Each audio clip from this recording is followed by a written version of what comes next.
All right, my name is Rich Schmidt. I'm here with Terry Sherwood from Crush2Cellar. We're at Linfield University. It's April 13th, 2021. Terry, thank you so much for joining us today. Nice of you to invite me. First question for you, why wine?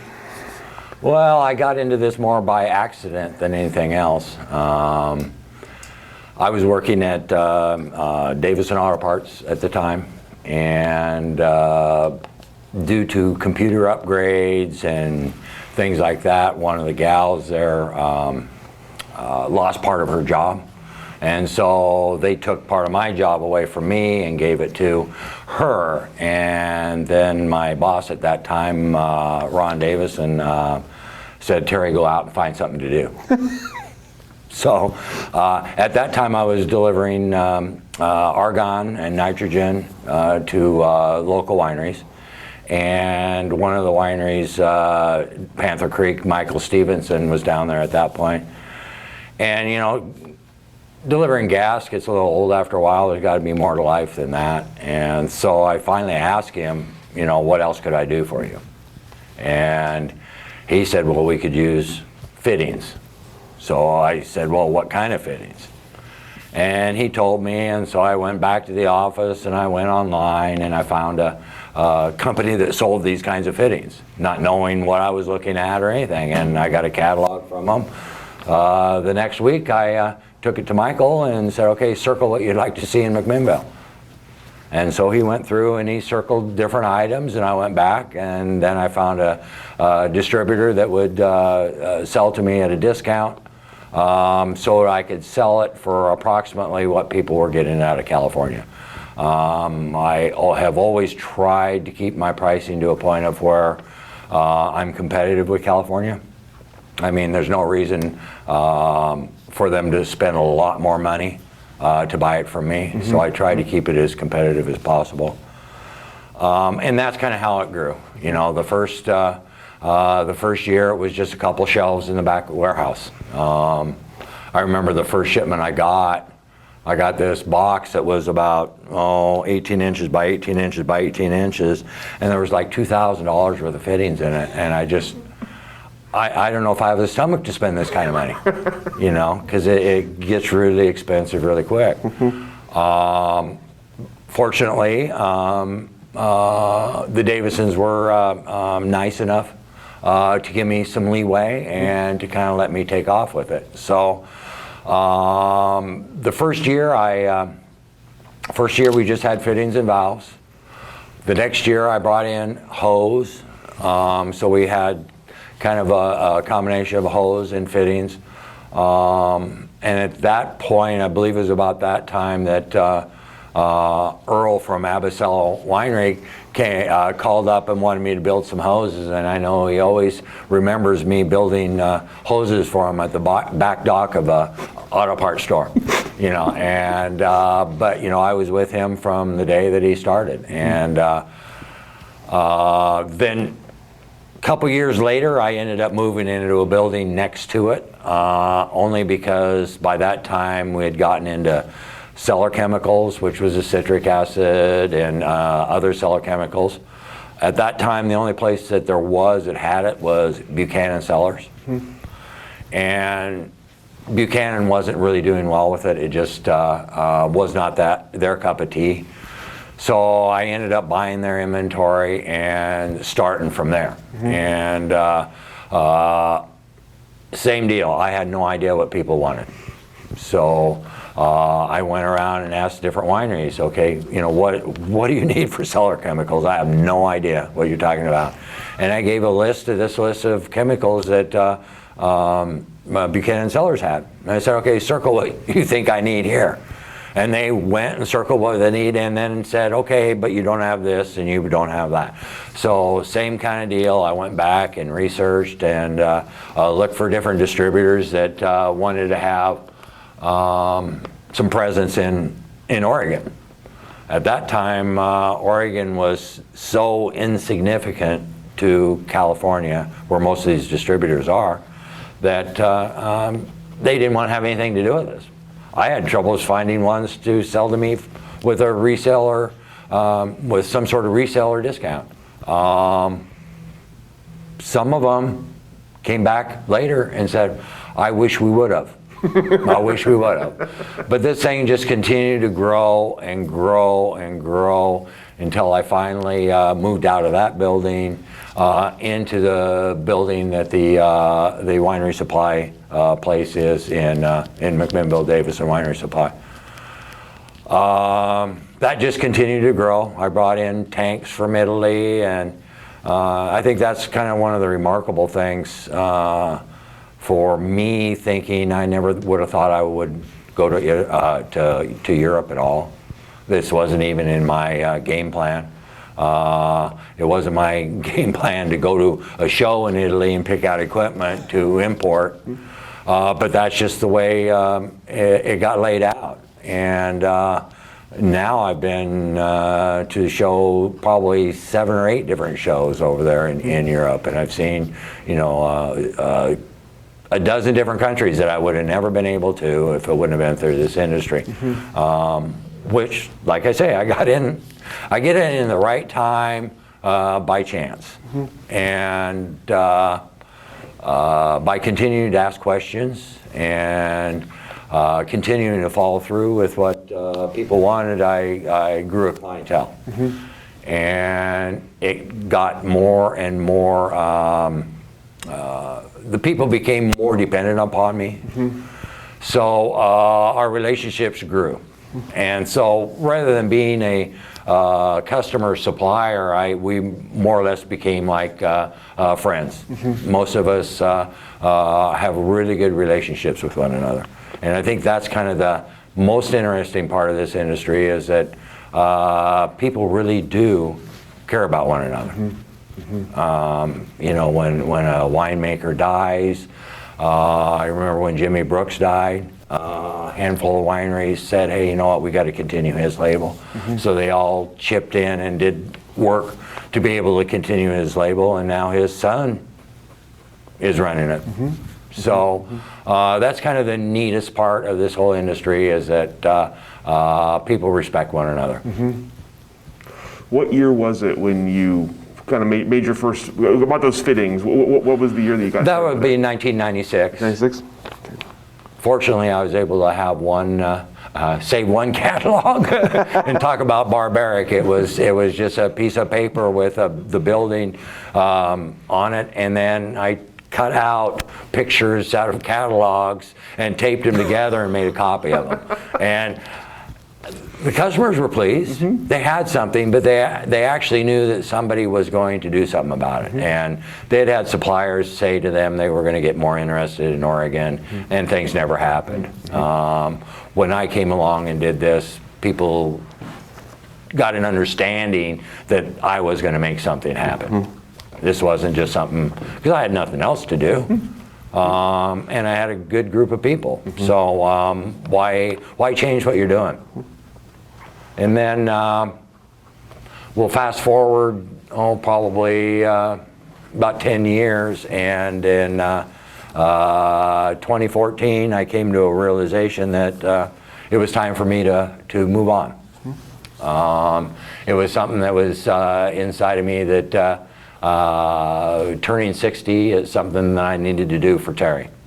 This was no longer about doing something for anybody else but Terry. So I resigned from Davison Auto Parts, or Davison Winery Supply, in November. I believe it was November of 2014.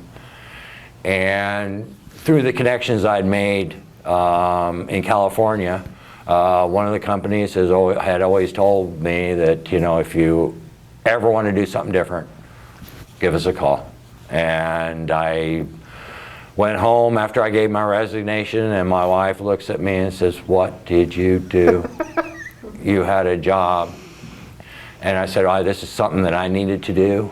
And I had some of my suppliers down in California said, I have your back. So Zach Scott at Scott Laboratories, along with his cousin Alex and uncle, came to me and said, okay, let's set up a corporation. So in 2015, Crush2Cellar LLC was formed. Didn't have a building, didn't have a phone number, had a registered name. At that time, the only phone number I had was my cell phone. And people are still calling me on it, and that's been 6-7 years. I'd hope they'd lost it by now, but that was something I really needed to do, and God must have been behind this somehow. Things fell into place too easily. Trying to find a building is almost next to impossible for what you're trying to do. Within a month, we had found a building and we had secured the lease on it. Everything went like that. So we had the building in, we got the building, I think it was in either February or March of 2015, and we were open, ready to sell in June. So at that point, one of the things that I wanted to do was to incorporate some of my family. The wine industry is very family oriented. If you look at a lot of the wineries in Oregon, so I got my son to come aboard. So Tyler started with me in 2015,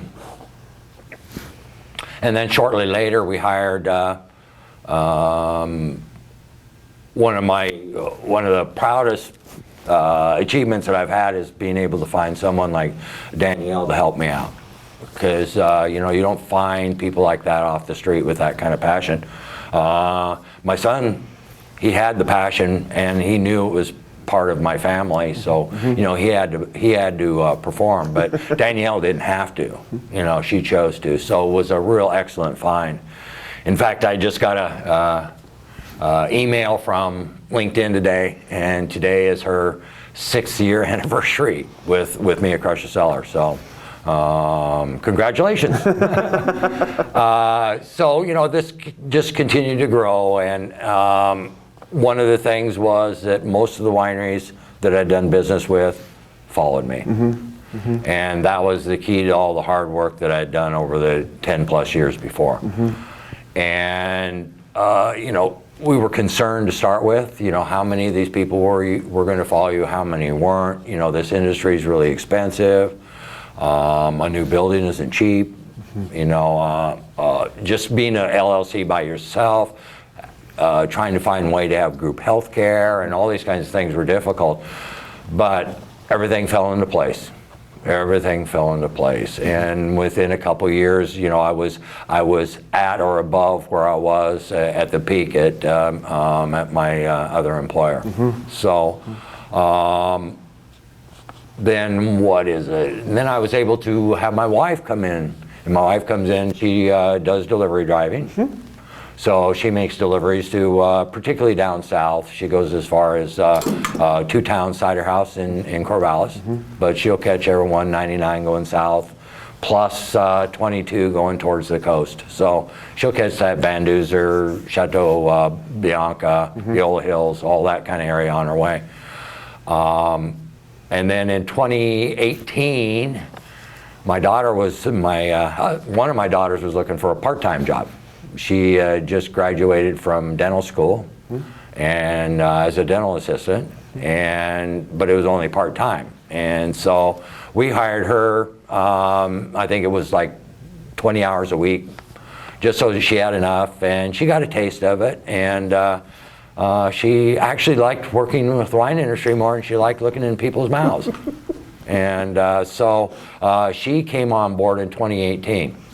So right now there's myself, Danielle, Tyler, and Kaylee working at the store, all full-time employees. And would have never thought I'd been in this in 1996. This was not even in the cards. Amazing. So I got a lot of questions about the kind of intervening years there, but I want to back up a second. And we mentioned kind of before the interview talking about sort of pre-wine. So tell us about growing up and education and kind of the work you were doing before you started working in the industry. Okay, well, I was born and raised in McMinnville. Was born in 1954. I remember coming to this college to watch the basketball and football games. In fact, at that time, my dad was actually refereeing some of the football games. My dad was a educator with the McMinnville School District. As a matter of fact, he was my principal in junior high, which was fun. Back in those days, you got spanks for inappropriate behavior, and so I would get one at school, and then I'd get one at home. There was no hiding it. In fact, he had my wife as a student. He had my father-in-law as a student. So, it's kind of interesting, how all these interconnections can connect with one another. I graduated in 1972, and at that point, I got a summer job, and then I went to Oregon State for my freshman year. And being a child of the 70s, it wasn't the easiest time for me to think about going and sitting at school again. My mind was not there at that point. So at that summer, I ended up finding a job at a mobile home factory in McMinnville. So I worked at Rex Mobile Homes from 1973 through 1983 when they went bankrupt. At that time, I found that hard work and learning things can get you a long way in this world. And sometimes you have to ask questions. You don't need to pretend you think you know it all.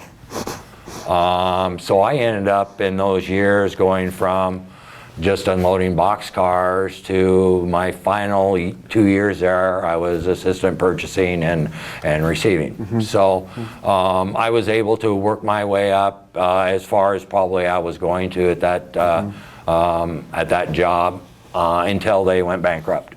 And that was like in 1983. I think that's when they had the housing downturn and things kind of went sideways. So at that point, me being a work-driven person, I decided that I needed to get a job no matter what it was. So I ended up being the 13th person hired at Kmart when they opened. I had to have a job. And even though the job paid me less than unemployment, I just felt that I needed to. And so I was there for, I think, 9 months. I don't know how the family and I survived. At that point I had 3 kids and trying to live off of, I think I was making $4.25 or $4.30 an hour, how I did it. But we survived. They tried to keep me there by letting me pick my own schedule and by giving me a nickel a week raises, because that's all they could give. So still a nickel a week, it took a long time. And I've never felt that I needed to be treated special. And so when they got to a point of where they made me assistant manager and said, you pick your schedule, I thought to myself, you can't treat me any different than anybody else. If you're going to let me pick mine, you're going to let the other people do theirs. And so I knew that wasn't going to work. So I left there and I started at a job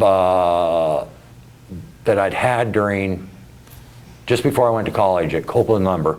And that's where the granary district is right now. In fact, it's in the old grain station building. That used to be a Copeland Lumber. And I worked there in the summer before I went to college. Well, I started back there, I think it was probably like in 1985. And I liked working with lumber. I liked working with numbers, so they were teaching me how to do estimates and how to go off floor plans. And I was always interested in that.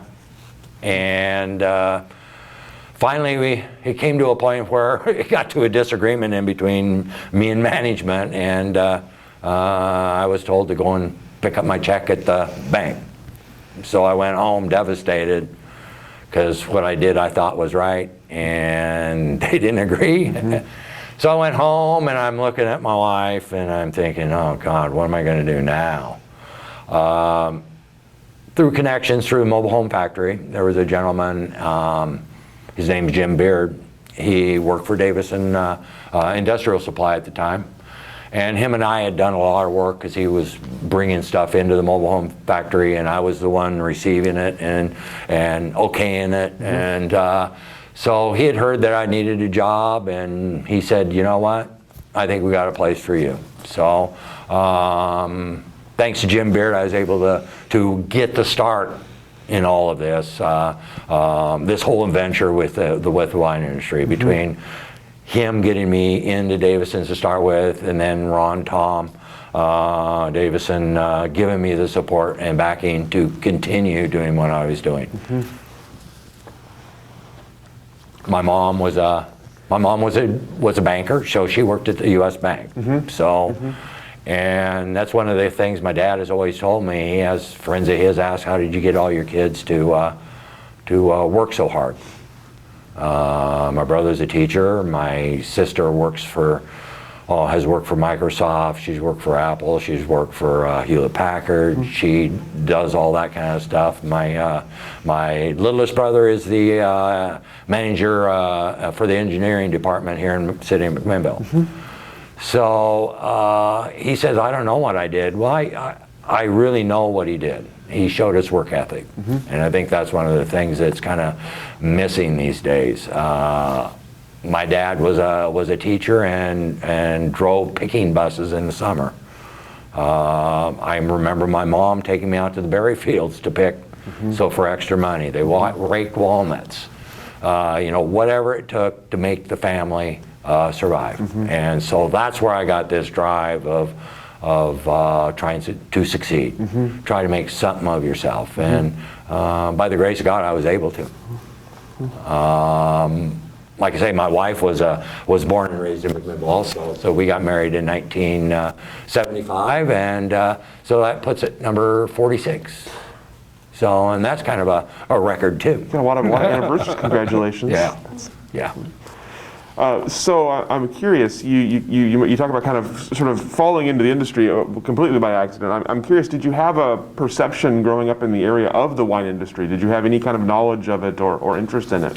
No, and even when I first started getting into it, people knew Rexale. People knew Soko Blosser. After that, they really got, they knew Argyles. After that, they got pretty skimpy. You didn't know much more, or I didn't know much more about it. But as I dug into it, then all of a sudden I came across all these others that I didn't know. For instance, you mentioned Myron, Amity. They were one of probably my first 3 or 4 accounts. I never hardly met Myron. But, I always met his winemaker, and his winemaker at the time was Tad Seastat, and he formed Ramson Spirits, and now has sold and is retired. So I didn't know Ken Ryan. I didn't know Christum. I didn't know Witness Tree. There was hundreds of them that I'd never even heard of. Never even heard of. So, that was kind of what I went after first, was the small guy, because the small guys usually were the ones that had the most troubles getting stuff. Their pocketbooks weren't real big. They didn't have the contacts to get stuff out of California. So they were the ones who needed the most help. So after Panther Creek, then it was, Ken Wright, and then it was Ransom Spirits, and it just went on and on and on. So I would have never guessed when I was growing up that wine industry would be anything in Oregon. And that's even going back into when I was in my 30s. I would have never thought. And now I look at it now and it's like, we're lucky we have you around. It's a good industry for us. So you mentioned the kind of the first things were gases and fittings. I'm curious, what were the other things that were missing? What were the other things that in the early days that the industry needed that they couldn't get in Oregon? Right, I did skip that one part. After I brought in the hose and fittings and the cellar chemicals, then it was time to step up and start doing the fermentation products. So at that time, that was probably my first introduction to Scott Laboratories, because they are one of the biggest distributors for wine industry products in the nation. And I got with them. Their outside salesman for Oregon at that point was really excited to see me because it gave him product in Oregon. It's hard to go and sell things off of a picture. So he backed me getting a discount, and so we started bringing in lab supplies, we started bringing in the fermentation supplies. And that went along with not only the Scott Lab products, but Guzmer products and several other Lafort. They all came in because I needed a rounded portfolio. At that time, the Oregon wine industry wasn't big enough to be able to focus on one thing. I knew that I wasn't going to be able to keep doors open just doing fittings or just doing hose. You need to have a well-rounded program. So the fermentation products came next, and then it was followed by labware. So it was different lab chemicals to do analysis. It was beakers. It was whatever they needed to do their testing. Same kind of deal. I had no idea. So, but I had a lot of people that were eager to help me at this point because, they didn't want to have to go online and order 2 big beakers. They they wanted to walk down and get them off the shelf. So at that point, I had a fairly well-rounded program in that it covered things that they used every day, 12 months a year. Because this industry is very cyclical. And traditionally, our busiest time is late June through November. And after that, it just dies. It just dies. And that was a hard thing for me. I'd be really, really hustling those months, and then all of a sudden, just like somebody turned the light off. And I, as an Oregonian, suffer from daylight depression as it is. So, when they change the time and it gets dark and the phones quit ringing, it was difficult to deal with.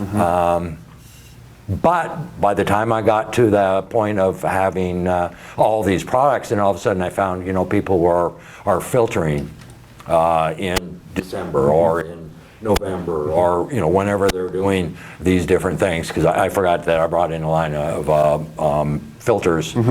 So that kind of fulfilled that thing, and that was the big thing, is what do I need to do to be able to keep this thing afloat for 12 months?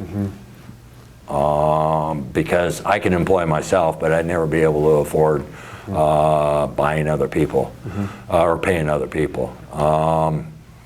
And one of the thoughts that I had is how do I generate enough money to pay for people? I came up with the idea of dry ice. And dry ice is only used during about a 2-month period. And they use a lot of it. And I figured, if I can get in the dry eye business, I could probably hire someone to help me during harvest. So I found a distributor who would say, yeah, you can do dry ice for us. So I think the first year I did 140,000 pounds. I mean, it's just incredible. But that was another thing that I brought in just to pay for employees. It's hard enough to sit there by yourself, and it's hard enough to do all the work by yourself, so how do I justify bringing someone else in? I look at it now and how would I ever thought I'd have 4. You mentioned one of the issues for you was not really knowing what was needed and having to hear from the industry. So tell me about that evolution for you in terms of as they were asking for more and different things and for more parts of the year and for more styles of winemaking. Was it difficult for you to find what people needed, or were you able to kind of find the supplies as the demand grew and as the breadth grew? Well, I was definitely at that point was able to almost find anything a person wanted. In fact, I think that's one of the reasons why a lot of the people have stuck with me, is because I think I get all the calls for all the oddball stuff you could ever think of. And Sometimes I waste hours and hours and hours on something that I make 50 cents on. But at the end of the day, I get it back on everything else. The winemakers are usually the ones that help me out on most of that. And after that, it gets into the suppliers themselves. Okay, this customer is trying to do this. What does he need to do this? And I've never pretended that I know anything about winemaking, and I make it up front that I'm not a winemaker. I can find somebody who can tell you how to make wine. I can tell you where to go to get your wine analyzed, but I'm not going to give you recommendations, but I will find people who will. One of the things that I did skip that I forgot about was, I think it was probably about in 2001, 2002, someplace in there. We were getting ready to start get in the new building at Davison Winery Supply. And I was at the Oregon Wine Show, which at that point was Grape Day down in Corvallis. I think there were 5 vendors at that time. There's over 200 now, so you can tell how much more excited California is in Oregon now. But I was sitting down talking to this lady, and I said, you know what? I'm looking at what else we could do to bring people in the door. And it happened to be a salesperson for Vinquery, which happened to be one of the 5 vendors that was there. And she thought, well, she kind of gave me the feeling that no, it probably isn't what we want to do. But someone else heard it.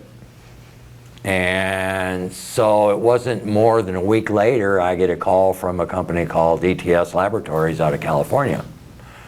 And they said, hey, you know what? I heard you were interested in doing this. Who do I need to talk to?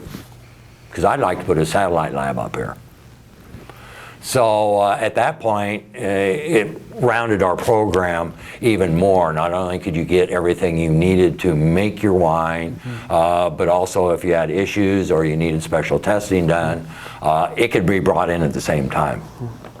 And that got back into how do I generate foot traffic. It's something that grocery stores do all the time. And so I had to figure out ways to bring people in. And that was just another way to bring people in. So in your estimation, what are the biggest changes in what you supply from when you got started to now? What are the things that you've added over the years, or that winemakers have started asking for, and you've had, and maybe some of the things you've had a tougher time finding for people? Well, I haven't had too much problem finding things. I think the big thing for me is the volume that they're using now. At that point, I have no idea how much Rex Hill was making at that point, but since A to Z bought them, what is it, 1 million cases now? I don't know. It's a ton. 500,000, something like that. Yeah. It's a lot. And there wasn't anything like that in Oregon. By the time you look at that, and the 12th of Maple, Northwest Wine Company, and there's some big players out there, Union Wine Company, and so the volumes is the big thing, and trying to make sure I have enough to satisfy those volumes.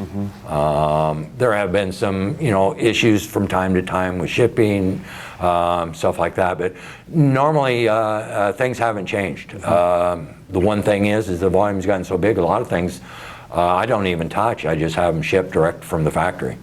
And that's kind of nice when I don't have to touch it. So, but no, not a lot of things have changed as far as the types of things I'm selling. It's basically the volumes that we're doing, and I think it goes right along with the size of the wineries in the state. Is that as they keep getting bigger and bigger, I've got to have more and more, and they're going to need more and more. So obviously the industry has grown, obviously, as we talked about, significantly since you started. In the early days, it sounds like you were mostly word of mouth. You met people and they introduced other people, and they were, tell me about the kind of growth of relationships for you and how many wineries you work with and where the new relationships come from. Are they people that are hearing about you and coming to you, or are they people that you seek out and build relationships with? How does the kind of new relationship Well, happen? the old relationships realistically were mostly word by mouth, word of mouth. Rob Stewart was one of my first customers, and when he was up at Erath, when Erath was up on the hill. Of course, Tad Seastat, Ken Wright, all these people that I went out, and I physically went out and talked to them. Sometimes it was delivering gas. Sometimes it was just making a cold call. I remember going into Lang's and went in, the only thing that was open was a tasting room. And a lot of these wineries had never seen an outside salesman. So it was kind of a little bit of both.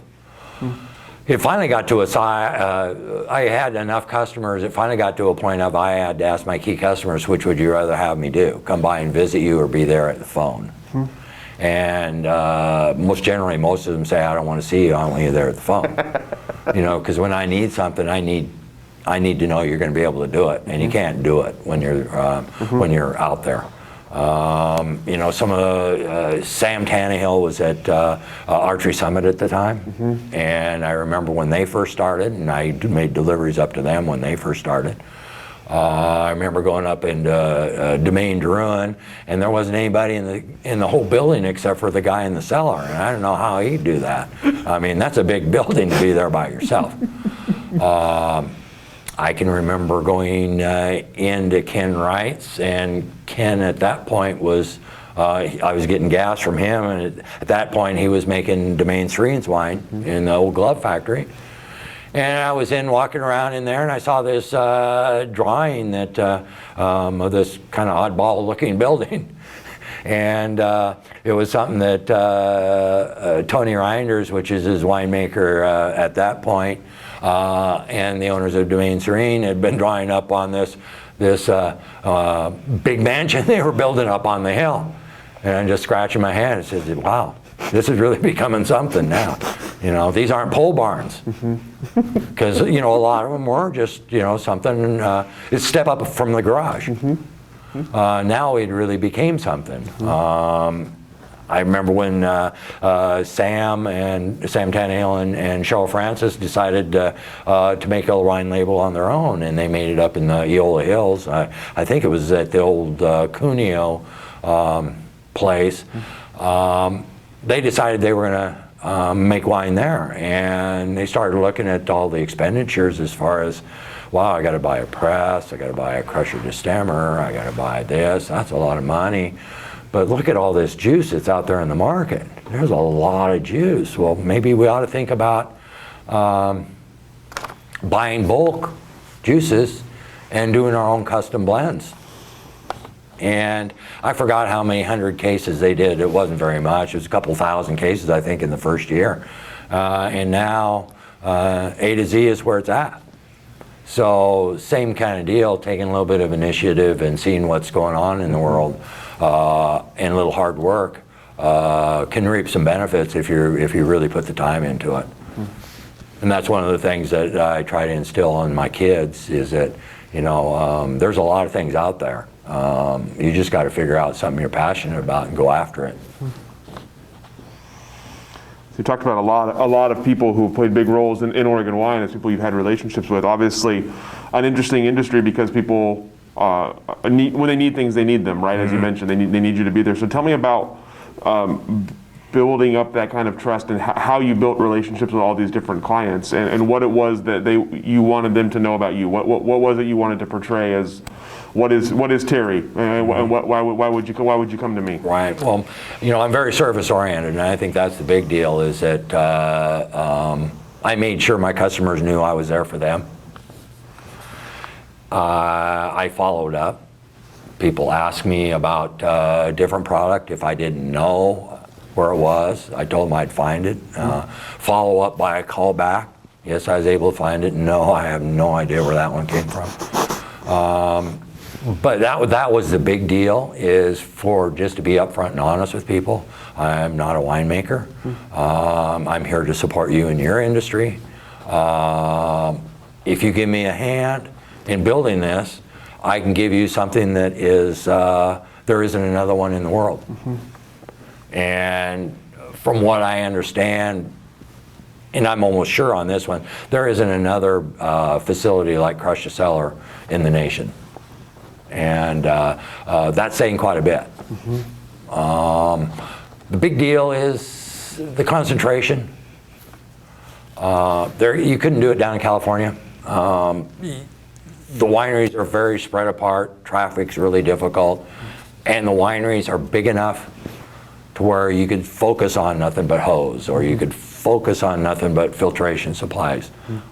Oregon wine industry isn't that way. They're all really predominantly small. And by being in Newburgh, or McMinnville at the time, we were in the center of where most of the wine was getting made. And so by portraying myself as a person who really cared, really wanted to get the job done for them, following through, and making that personal contact, I was able to get their trust, because they were putting their trust in their livelihood in what I was doing. But over time, a little bit at a time, hey, he came through again, he came through again. And then they would tell someone else, you really need to get your stuff from Terry. And you get to a point where we need to buy local also. So that whole scenario came in, that why am I sending my money down to California to pay their road tax when I could pay Terry? And they'd fix my road, or maybe fix my road. Or fix our schools. I wish it was opening the schools, but right now. But that's the way they started thinking. So it became that buy Oregon first type scenario at that point. But there were dozens and dozens of winemakers who helped me through this. I remember Jimmy Brooks was one of the ones. I went with Jimmy to Europe, I think 3 times. He went as our interpreter because he knew all the languages, and we didn't know nothing. Don't speak French to me, don't speak Italian. He knew that, he knew German, so it didn't matter where we went. We were able to get through. So that was probably one of my saddest days that I experienced in this industry. Another one was Bob McRitchie when he passed, and I know you and I had talked about him in the past. To me, he was kind of like a mentor to me. I delivered gas to him, and I told him what I was doing. He would give me ideas of things to bring in. At that point, he told me, I don't think the Oregon wine industry is ever going to get big enough to be able to support a business like you. I look back now, and he was just like I was at that point. Had no idea what was going to transpire, and it's happening more and more every day. Some of it not, for me personally. Some of it's not quite as. Some of them I'm losing that one-on-one contact with because they're getting bought out by other people. The first one with Jackson family moving in, and Willa Kinsey was one of my first accounts, and I remember setting up Grand Moraine. Penner Ash had been one of my accounts all those years, and of course the new one at the airport. But after seeing what they do, how they operate, and most of the people that work there were Oregon people. They didn't say, okay, hey, you guys don't know what you're doing. We're going to bring someone in from California. So that's one of the good signs of a lot of these takeovers, is that they keep the personnel there. And of course, the latest one is Ponzi getting bought, and I am relieved that Luis is still going to be the winemaker, at least for the time being. So these are all changes that are going to eventually going to happen. The hard part for me is that a lot of the people that I am losing are people that I founded Crush2Cellar for to begin with, which was a small one. And with the pandemic of last year, and then of course the fires we had, it made it really difficult for those small boutique wineries. And I'm hoping that most of them can make it through this, and that they have clientele like what I had. Because I know I've talked to a few winemakers, and they had actually had clientels that stuck with them, said that they would be patient. I've talked to winemakers that said that they talked to their growers, and they said, hey, you know what? I know you had a tough, and it was tough on us too, so let's come to some sort of agreement so both of us can survive. Because, you know, if the grape growers go, it'd be really difficult to make wine. Really difficult. So, so that cohesiveness of the unit is still there, which is probably for me the most important part. I do this because I enjoy it, and I enjoy the people I work with. It's not so much about the money anymore. It is about fulfilling the customer's need, and it always has to be service related, because that's all anybody has anymore. You can buy anything you want online, anything, but you can't come and pick it up at the store and shake my hand. You mentioned the uniqueness of Crush2Cellar. Tell me about, as you were getting it started, what did you envision it being, and in what way different than what you had done before? And you mentioned everything kind of coming together fairly easily. Tell me about that process from like idea of Crush2Cellar to actually opening the doors. Well, you know, I had no idea where I was going to start with. No idea. I had no idea that this was even going to take off like this. Fortunately, with Crush2Cellar, I'd already built one, because I'd already built my previous employer. So it was pretty easy to know where to go, what mistakes not to make, how much room we really needed. I know when we first looked at the building, my partner in this said, you know what, God, this is way too big of a building. You know, 13,000 square feet, you know, that's bigger than what you had to start with. And, but it's perfect, right where we need it. So we ended up getting it,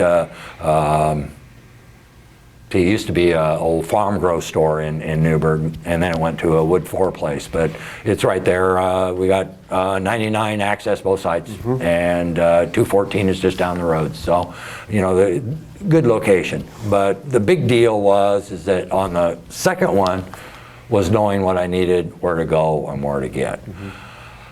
The other one was still by chance. What do I need? Tell me when, because I still had no vision of where this was going to go, because it just continued to evolve. And it still is continuing to evolve, because winemakers' ideas change, products change. In order to make things grow, you need to find new opportunities. I know that's one of the things that you know, we're taking a look at now, is there isn't a lot of more stuff I can do in my local area. What else can I do in my local area in order to continue to grow? So we're taking a look at different things. Nothing finalized, but for us the big thing is going to be internet, the e-commerce. We're beginning to get more and more traffic on it. Just like I said, I didn't know there were that many small wineries in Oregon. I had no idea how many of them were in the world or in the nation, because we're getting new ones every day, new ones every day. So for us, the biggest growth is going to be in that online commerce, and that where you have your products online, and people from all over the nation can get it, and still be able to get everything at one place. I know that there aren't too many places that will have both the Lallemand product, the Lafort product, and the Guzmer product in one facility. I'm the only Lallemand distributor besides Scott Laboratories in the United States. So by the time you start taking these things out, there isn't another one like us. So I've never got to a point where I want to start thinking, you have to deal with me. But at some point, that happens. You get to a point of where if you want this product, there's only one place you can get it. And I remember moving into, when we first moved into Crush2Cellar, one of the big problems we had was some of my vendors were a little concerned about my partnerships. I know that my backer was the Scott family, and of course they owned Scott Laboratories, and they were Lallemand at that point. The Fort people were a little edgy. Well, I don't know if I want to sell to you because you're part of the Scott family or you're part of the Lallemand family. And I must have been on the phone with France every day for 2 weeks. Just say, hey, you know me. I am not a winemaker. I'm not going to tell people not to use your product. And it went on like that and like that. They came and flew in and visited me. They came up from California and visited me, and they're just kind of, well, I don't know. And finally they said, you know, I got to take Terry by face value. He told me that that's the way it's going to be, so we'll go ahead and stick with him. Unfortunately, Guzmer wasn't. And it took, I think, 2 years. And finally, Guzmer said, you know what? We lost way too much not having you helping us out here, so we're going to open the door to you. But that was a big thing, you know.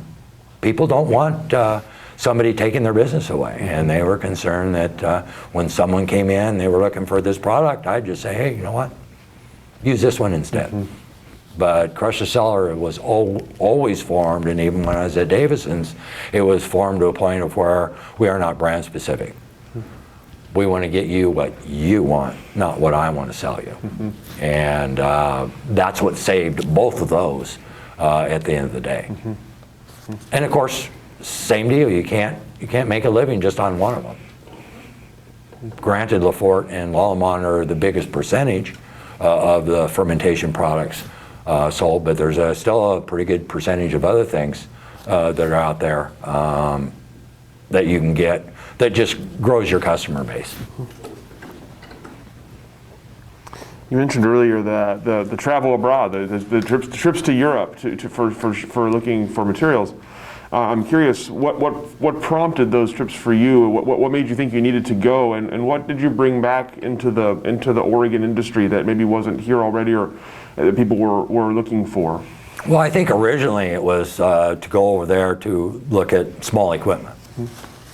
Because at that point there were a lot of small wineries, or a lot of people wanted to jump on the Oregon bandwagon. So they wanted to come in, they wanted to buy a little crusher destemmer, they wanted to buy a little press, and they wanted to see how we liked it. And, you know, I always used to kind of joke when a person came in and said they wanted to get in the wine industry and what do they need to do, and I'd always tell them to, why don't you call and see if you can't get an internship up at Amity and go out and do a crush with them. And be out on the crush pad with the bees in the rain, and then tell me if you still really like it. Because a lot of people, when they first got into it, thought it was, you know, Humphrey Bogart sitting at a table drinking a glass of wine. They thought that that's what it was, and it's hard work.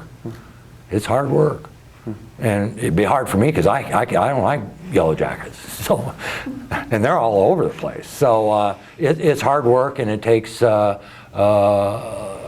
It's a labor of love. You gotta love what you're doing. You brought up 2020 already. Tell me about, let's talk about the pandemic first of all, and tell me about the sort of the effects that it had on your work and your business, and the effects you saw it having on the industry from your perspective. Well, from my perspective, we were not hit so much. We were deemed essential.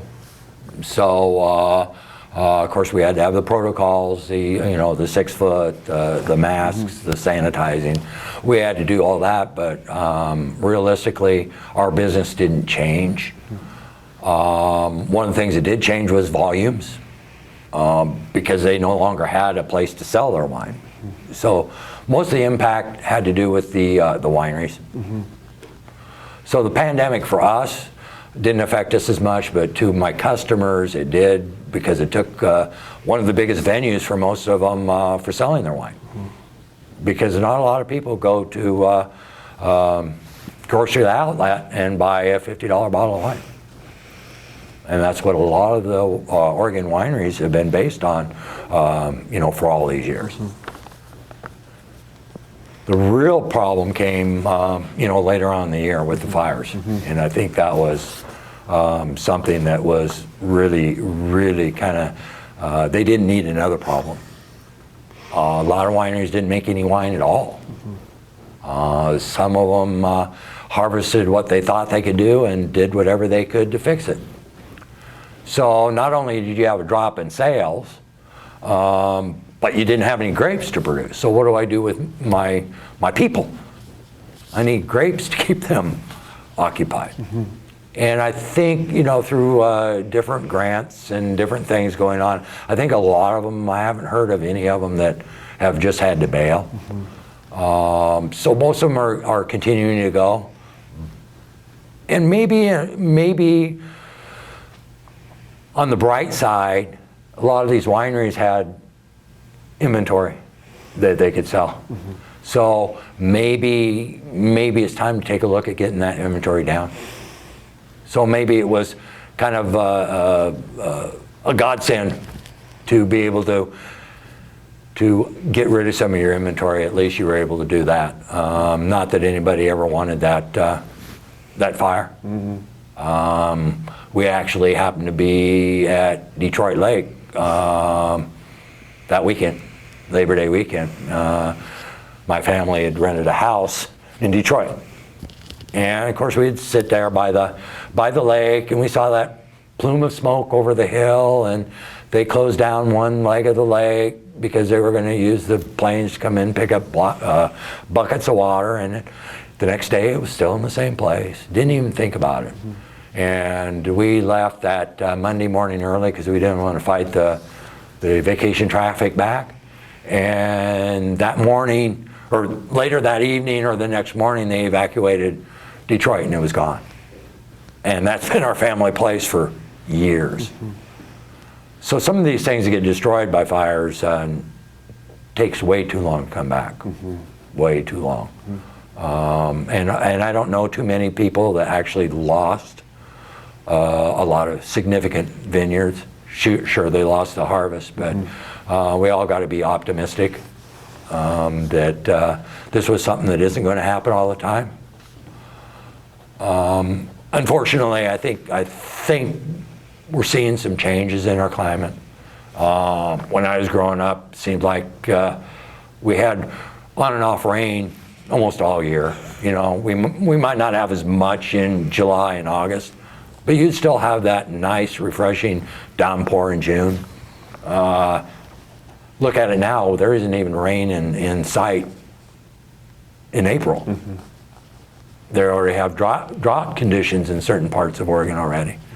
So it's time for us to kind of all take a look at some of the things that we do as individuals to try to figure out ways to not have Santa Rosa happen. I got a lot of friends down in Santa Rosa, and that would get real old every year to have to evacuate or have to sit in your house and wait for that knock on your door at 2 in the morning. So we need to be a little bit more proactive in some of the things that we do. Brush clearing, maybe going along some of the power lines and making sure that those are in good shape, and all these kinds of things can happen. And fortunately, not a lot of people died, but it very well could have, as fast as that went. So I'm hoping that we don't have another one of those. Yes, I think we all are hoping that, for sure. Tell me about the role that you and Crush2Cellar played during the fires, obviously with the lab component of your work. Tell me about sort of what was needed from you in those weeks. What were you providing? Well, one of the big things was different treatments. And of course, it's up in the air whether or not you can actually completely take out smoke. I don't know, I'm not an expert. There are a lot of different formulas people have came up, a lot of different carbons, a lot of different enzymes, different protocols to do what you can. And I'm sure there was some wine that was just so smoke tainted that there was nothing you could do. But there might have been some stuff that was marginal, that you might be able to repair good enough and sell it as an offline.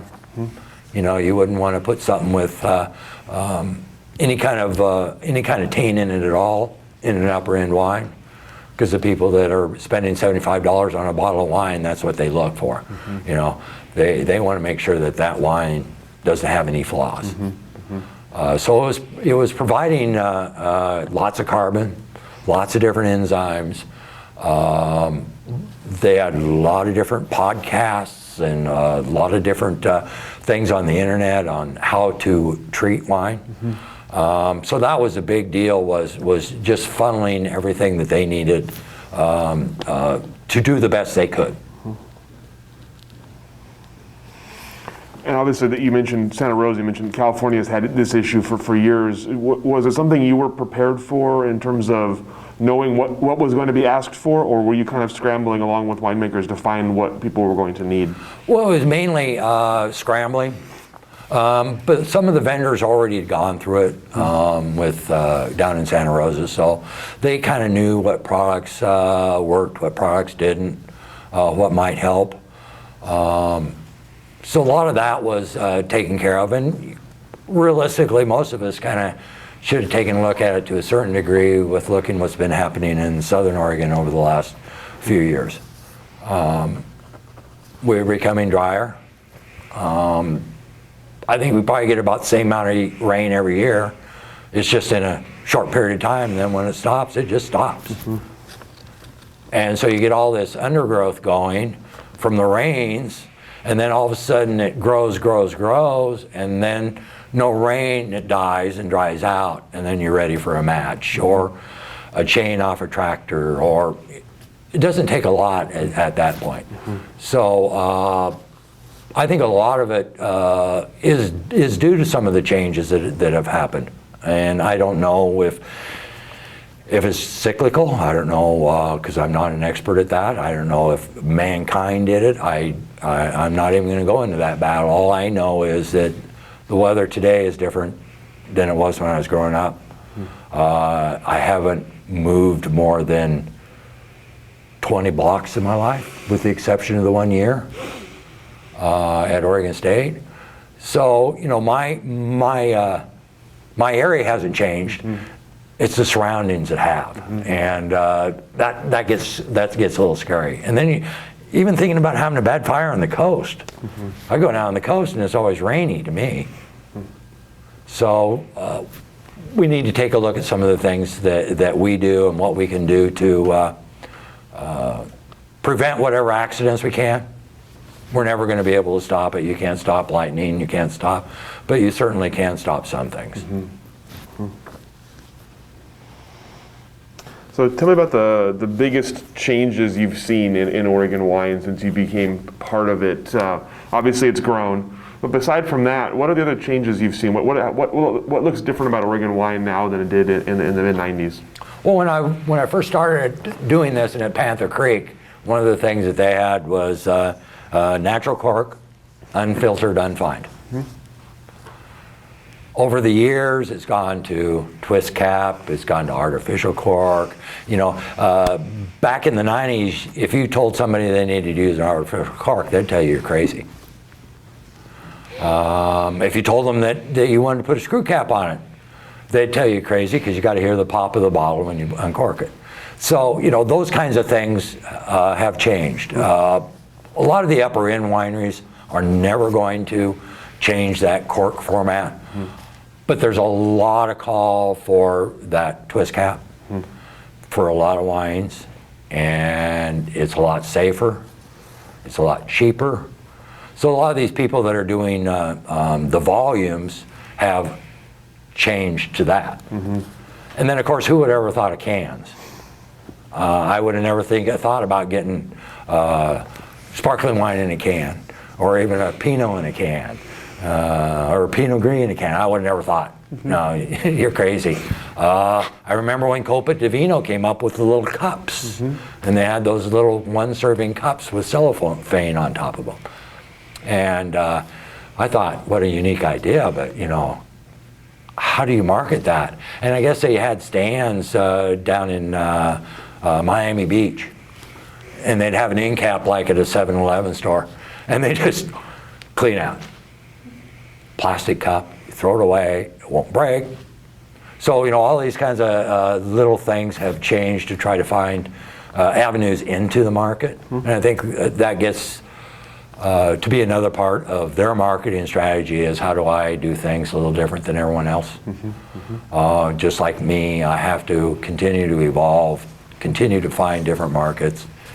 And so with some of the growth and some of the big guys like with A to Z, Union Wine Company in particular, how fast they've grown for being so small, or for being a small entity. I can remember when Ryan Harms was the winemaker at Torrymore, you know, and now all of a sudden they got this facility and a bottling line in a separate area.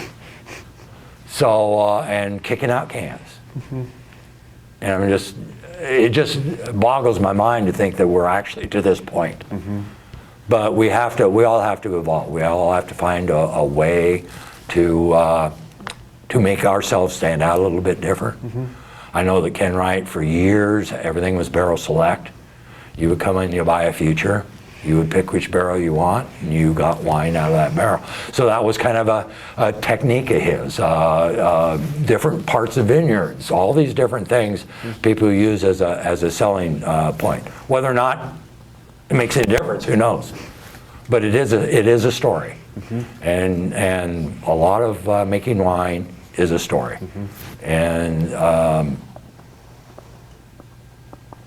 you got to just continue to find new ways to make new stories. And I think Oregon's just going to continue to grow. We're still young compared to California and parts of the rest of the country. But what are we, number 3 in the nation? 3 or 4? Yeah, it goes back and forth. Yeah. So we've got a good spot. We've got a good niche in that we're the only ones who can really do Pinot right.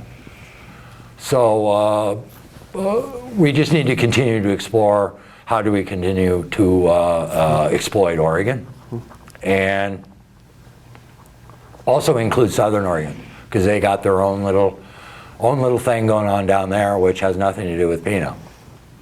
So I know when Earl at Albacela started his, with Spanish varietals. Who would ever thought you were going to do Spanish varietals in Roseburg? But they've got their own little following down there of all these different varietals that we don't do well up here.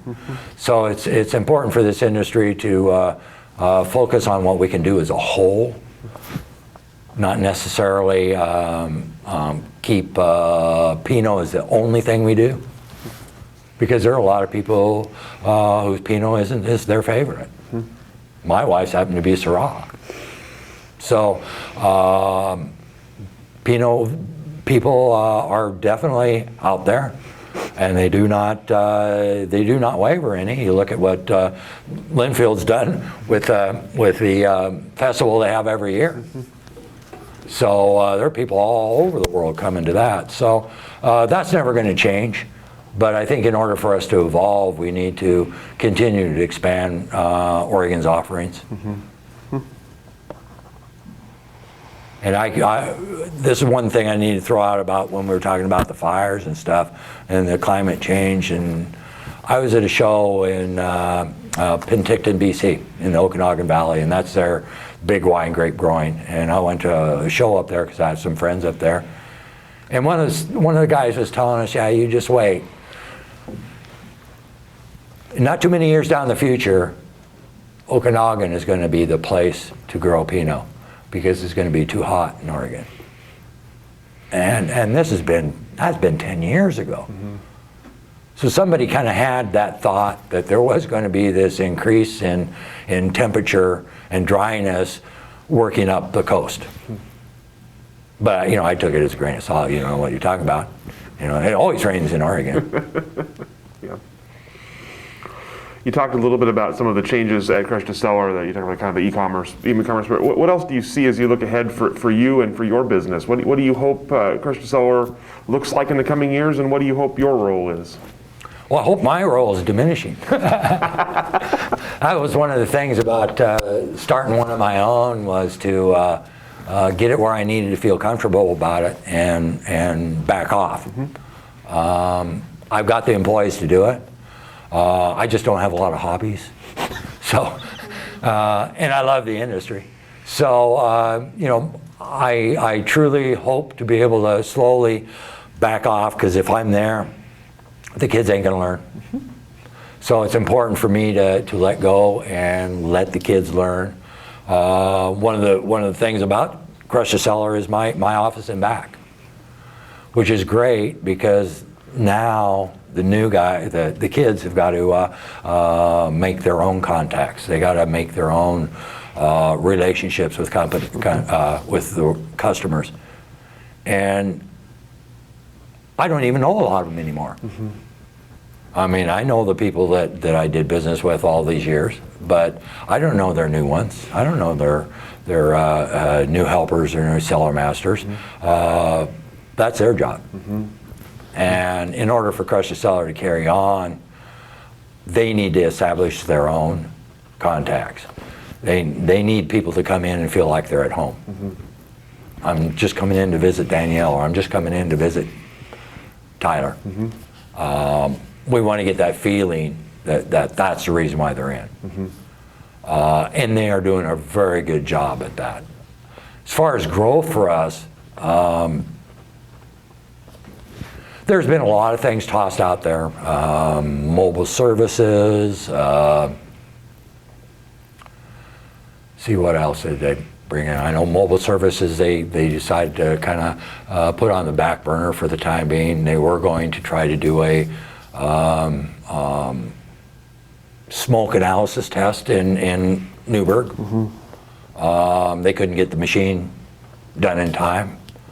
So that kind of went by the wayside, but that doesn't mean that some of those other machines will not be up there in order for a person to get some tests for volatile acidity, for smoke, some of these other things that aren't on the beaten path.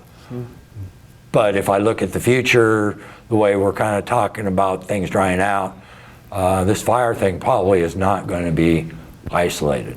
Hopefully it isn't all the time, but I think we'll probably have another one of these sometime in the future. And if we have the tools here in Oregon to be able to take a look at different ways to treat the wine, we're just a step ahead rather than being a step behind. I mean, a lot of this analytical stuff, it isn't fly off the shelf. It's got to be specially made, and unfortunately it wasn't quite ready when we needed it. So, but there's next time, hopefully not, but there is next time, and just gives us the tools. But it's, for us, the big thing for me is to continue to grow the education part. Have more seminars. Have suppliers come in and show people how to use specific products, how to do tannin trials, how to do clarification trials, because a lot of the education hasn't been there. There are you know, quite a few people with degrees. I will admit that, but there are a lot of people who just learned from Grandpa. Or the person who taught him before taught him, and he may be doing it right, he may not be, or there may be new techniques to do. So it's teaching the Oregon wine industry more about the products that they're using, and why to use them and when to use them. And so I've already gotten commitments out of most of the wine suppliers that they'd be willing to come in every other month and do some sort of hands-on training with them. So, and that might end up going into that whole smoke thing too. I just never know. So the educational part for Crush2Cellar is going to be a big thing as far as what I want to see in Crush2Cellar. The rest of it will slowly come as long as you're diligent, as long as you do what you're supposed to do, as long as you continue to follow up and tell people what's going on. That will continue to grow. But I want to give back to them. And I've got a lot of tools with LaForte and Scott Labs and all these different places that have experts in these fields. Hey, bring them up. Bring them up. You don't have to bring them up every day, but once this pandemic gets over, why don't you send them up? We'll have a one-day seminar or a hands-on explanation of how to do trials. Because a lot of people haven't ever added tannins. Now that's another new thing. Whoever thought that? I always thought wine was just natural juice. But surprised how many different things they put in to make it do what they want it to do. And it gets back into that same thing as unfiltered, unfined. After you have a few bottles go bad, because you still had some bacteria going in there, the thought of having that little bit of sediment at the bottom of your glass isn't as appealing later down the road than it was when we were first emerging, because it was unique. We were still emerging. So, by and large, most people are filtering.